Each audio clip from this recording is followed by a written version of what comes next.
एक लक्षात घ्या, काल माननीय शरद पवार साहेबांनी जे सांगितलं आहे की निवडणुका हरल्यावर लोकसभेच्या लाडका भाऊ लाडकी बहीण, बरं का, लाडका छोटा भाऊ लाडका मोठा भाऊ, हे सगळं त्यांना आठवायला लागलं. विरोधकांनी टीका केलेली नाहीये. विरोधकांनी सरकारी पैशाचं आणि एकंदरीत या विषयाचं जे निवडणुकीसाठी राजकारण सुरू आहे त्याच्यावरती प्रश्नचिन्ह निर्माण केलेलं आहे. आता लाडक्या बहिणीला फक्त 1500 रुपये आणि लाडक्या भावांना मला वाटतं 12वी पास झालेल्यांना 6000 आणि पदवीधरांना 10,000. आमची अशी भूमिका आहे, खरी गरज लाडक्या बहिणीला आहे. ती घर चालवते. घरात भाऊ बेरोजगार, नवरा बेरोजगार, नोकऱ्या नाहीत. आज पाहिलं असेल एअर इंडियाच्या कार्यालयासमोर 2000 लोडरच्या जागा भरण्यासाठी 25,000 सुशिक्षित तरुणांची झुंबड उडाली. ही या महाराष्ट्राची स्थिती आहे. हे सगळे लाडके भाऊ आहेत. यांनाही 10,000 रुपये द्या आणि लाडक्या बहिणींच्या खात्यावर सुद्धा 10,000 रुपये टाका. 1500ने काय होतं हो? मुख्यमंत्र्यांचं घर चाललं का 1500 रुपयात? तर मुख्यमंत्र्यांच्या घरातली लाडकी बहीण, लाडकी सून, त्यांचं घर 1500 रुपयात 6000 चालू शकतं का?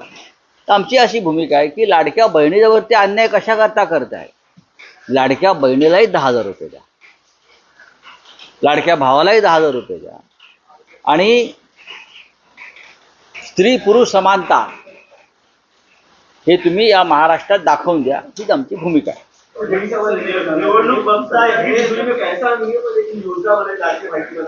देखिए, सरकार के ऊपर 8 लाख करोड़ का कर्जा है. 8 लाख करोड़ एक छोटी रकम नहीं है. और लोकसभा चुनाव हारने के बाद ये सरकार ने नई नई योजना जारी की. लाडली बहन वो मध्य प्रदेश का एक योजना का कॉपी किया है.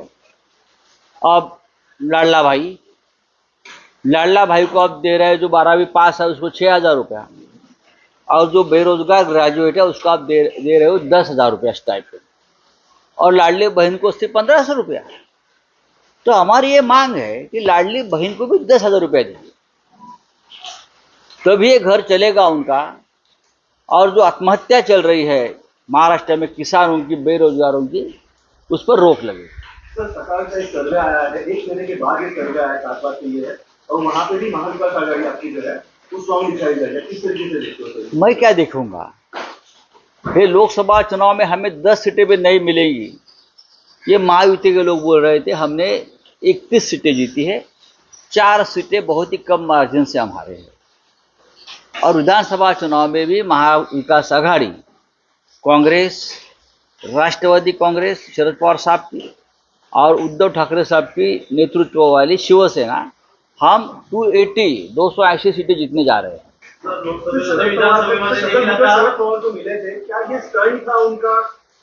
आप देखिए, छगन भुजबल साहब बहुत बड़े कलाकार हैं. उसने फिल्मों में भी काम किया है, आपको पता है. बहुत बार अपना रंग रूप बदलकर एक नाट्य निर्माण करने में छगन भुजबल माहिर है. अभी भुजबल साहब क्यों गए, कैसे गए, उससे महाराष्ट्र की राजनीति में कैसा हंगामा हो गया, ये सबको पता है. लेकिन शरद पवार ये सबसे बड़े सम्राट है, नट सम्राट है, और उनको प्रतिष्ठा है देश के और महाराष्ट्र की राजनीति में. तो अभी सब देखते रहे, आगे आगे देखो होता है क्या. ये जो है यो महाराष्ट्र में फिरता रंगमंच होता है, मोबाइल स्टेज घूमता रहता है. वैसे ये छगन भुजबल जैसे जो लोग हैं, नेता है, वो फिरता रंगमंच के कलाकार है.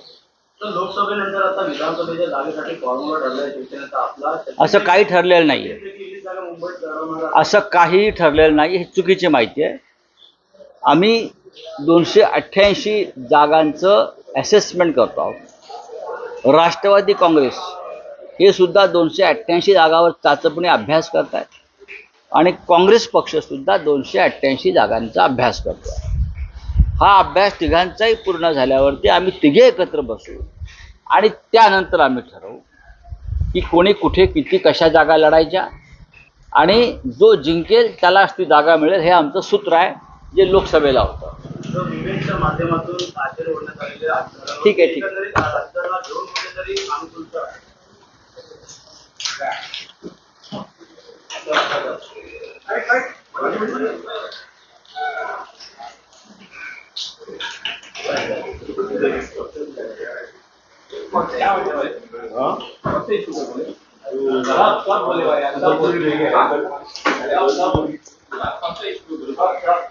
अरे